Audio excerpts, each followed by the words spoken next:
जय हिंद साथी। उत्तर प्रदेश के पंचायत के चुनाव 2026 में अगर आपके ऊपर बैंक का लोन चल रहा है, सरकारी सहमतियों से आपने लोन ले लिया है, ट्रैक्टर लोन ले लिया है, तो क्या आप पंचायत का चुनाव लड़ पाओगे? आप जैसे बहुत से साथियों का सवाल लगातार कमेंट बॉक्स में पूछते हैं कि हम पर लोन चल रहा है तो क्या 2026 के पंचायत चुनाव में मैं प्रधानी का चुनाव लड़ पाऊंगा? ऐसे बहुत से सवाल हैं जो साथी लगातार सोशल मीडिया के माध्यम से करते रहते हैं। आप हमारे पीछे तस्वीर देख सकते हो। उत्तर प्रदेश के पंचायत चुनाव 2026 में बैंक से सरकारी समितियों से लोन लेने वाले लोग क्या प्रधानी का चुनाव लड़ सकते हैं? अगर आप ये वीडियो यूट्यूब पर देख रहे हो तो चैनल को सब्सक्राइब कर लो, फेसबुक पर देख रहे हो तो पेज को फॉलो कर लो। आज मैं आपको बारीकी से आसान भाषा में समझाने वाला हूं कि कौन कौन लोन लेने वाला चुनाव लड़ सकता है, कौन कौन लोग चुनाव नहीं लड़ सकते जिनके ऊपर लोन चल रहा है। तो आज आपको ये वीडियो बहुत पसंद आएगी। अगर पसंद आएगी तो अपना राय जरूर दीजिएगा। अब यहाँ पर देखिए, पंचायत चुनाव और लोन लेने वाले लोग, ये कौन लोग हैं इसको आपको समझना है। साधारण लोन लेने वाले, अगर कोई व्यक्ति बैंक, सहकारी समिति, ग्रामीण बैंक या प्राइवेट संस्था से लोन लेता है और नियमित किस्त चुका रहा है तो उससे पंचायत चुनाव लड़ने में कोई रोक नहीं है। अगर आप किसी भी प्राइवेट बैंक या सरकारी बैंक या ऑनलाइन किसी ऐप के माध्यम से आप लोन लिए हो तो आप किस्त बाय किस्त अगर दे रहे हो तो आप यूपी में पंचायत का चुनाव लड़ सकते हो। ये नियम है, इसको आप समझना है। अब कौन लोग चुनाव नहीं लड़ सकते आगे वीडियो में हम जानेंगे। उदाहरण, किसान ने ट्रैक्टर का लोन लिया है और समय पर भर रहा है, चुनाव लड़ सकता है।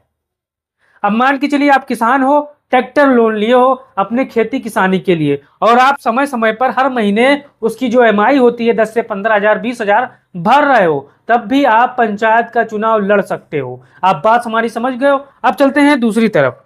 यहाँ पर देख सकते हो डिफाल्टर, बकायेदार, ये कौन लोग हैं, कौन लोग नहीं लड़ सकते, इसको आपको देखना है। अगर व्यक्ति ने लोन लिया और समय पर नहीं चुकाया उसे बकायादार, डिफाल्टर माना जाएगा। ऐसे वक्त पंचायत चुनाव नहीं लड़ सकते क्योंकि चुनाव आयोग और पंचायत अधिनियम के नियम में यह अयोग्यता है। मान के चलिए आपने सरकारी बैंक या प्राइवेट बैंक या किसी ऑनलाइन बैंक से आपने कर्ज लिया तो आपने कर्ज वो चुकता नहीं किया, आप डिफाल्टर घोषित हो चुके, उसका पैसा खाकर बैठ गए और आप चाह रहे हो कि मैं पंचायत का चुनाव लड़ूं, प्रधान बनकर, प्रधान मतलब गांव की सेवा करूं, तो इस सिर से यानी इस यहाँ पर आप चुनाव नहीं लड़ सकते हो।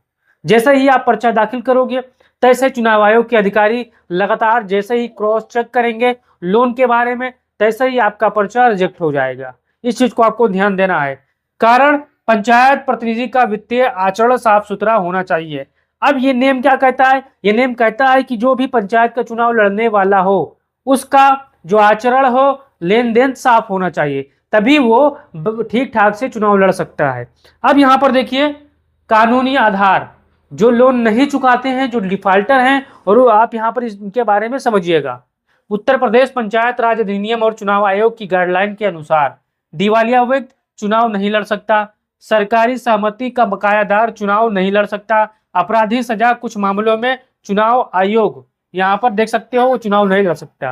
अब यहाँ पर दिवालिया, पागल, सिर्री जिसे कहते हैं, जो गांव में ईंटा पत्थर लिए घूमते हैं वो चुनाव नहीं लड़ सकते। आपने देखा होगा जो अपना दशा बिगाड़े रहते हैं, पत्थर लिए घूमते हैं, वो यहाँ पर चुनाव नहीं लड़ सकते। एक दिवालिया कागजी दिवालिया होता है, जिसे बहुत से लोग होते हैं, पैसा ले लिया, लोन नहीं भर पाए, अपने आप को दिवालिया पागल घोषित कर दिया, तो जब जांच होगी तो अगर पकड़े गए तो जेल भी जाना पड़ेगा साथियों। अब यहाँ पर देखिए, सरकारी सहकारी समितियों का बकायादार भी चुनाव नहीं लड़ सकता, डिफाल्टर चुनाव नहीं लड़ सकता। अब यहाँ पर आगे की तरफ आपको चलना है। सरकारी समितियां, यहाँ पर आप देख सकते हो कोऑपरेटिव, यहाँ पर समझ सकते हो परिभाषा। ये समितियां सरकार की मदद से चलती हैं, खासकर ग्रामीण और किसानों को सहारा देने के लिए। इनमें सरकार की पूंजी निवेश और नियंत्रण रहता है।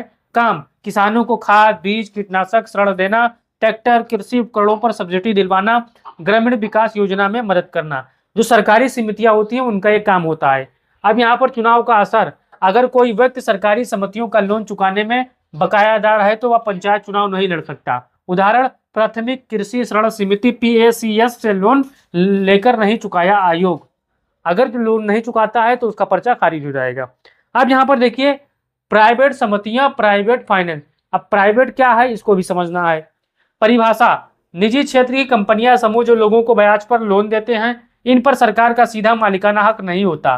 काम माइक्रो फाइनेंस, महिला स्वयं सहायता समूह, प्राइवेट फाइनेंस कंपनी आदि। लोन देना और किस्तों में वसूली करना यह प्राइवेट बैंकों का काम होता है। चुनाव पर असर, इनसे लिया गया लोन पंचायत चुनाव पर सीधे रोक नहीं डालता। अब मान के चलिए आपने किसी भी प्राइवेट कंपनी से लोन ले लिया है, बजाज हुआ या कोई और बड़ी कंपनी हुई, महिंद्रा हुई, तो वो आपको पंचायत चुनाव लड़ने से रोक नहीं लगाएंगे। अगर आप डिफाल्टर भी घोषित हो चुके हो तब भी आप पंचायत का चुनाव प्राइवेट कंपनियां से लोन लियो तो लड़ सकते हो। अब क्यों नहीं लड़ सकते? अगर यहाँ पर अगर प्राइवेट संस्था कोर्ट में जाकर व्यक्ति को दिवालिया या धोखेबाज साबित कर दे तभी अयोग्यता हो सकती है। अगर प्राइवेट बैंक जो है आपके खिलाफ वो कोर्ट चली गई और आपको सिद्ध कर दिया कि आप डिफाल्टर हो, बकायादार हो, दिवालिया हो, पागल हो, सिर्री हो, तो आप इस समय चुनाव नहीं लड़ पाओगे। अब यहाँ पर आगे चलिए, अंतिम निष्कर्ष, बहुत से साथियों का सवाल है। अब यहाँ पर लोन लेना पंचायत चुनाव लड़ने में बाधा नहीं है, यानी आपके पास अगर लोन चल रहा है तो आप किस्तें दर किस्तें दीजिए, आप चुनाव लड़ सकते हो।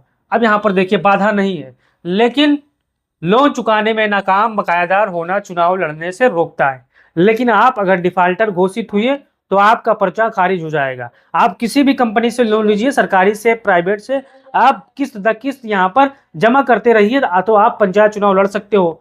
सरकारी समितियों के डिफाल्टर चुनाव नहीं लड़ सकते।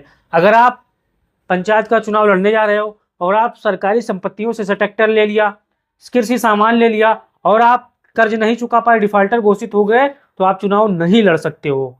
प्राइवेट समितियों से लोन लेने वाले पर चुनाव में रोक नहीं है जब तक कोर्ट से कोई आदेश ना हो।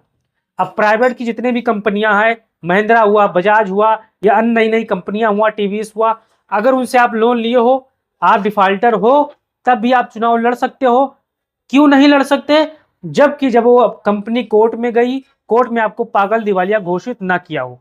अब आपको बात में अगर समझ में आ गई होगी तो आप अपना राय दीजिए और बताइए आपको वीडियो कितना जानकारी लगा, वीडियो में आपको क्या क्या जानकारी मिला, आपको वीडियो कैसी लगी।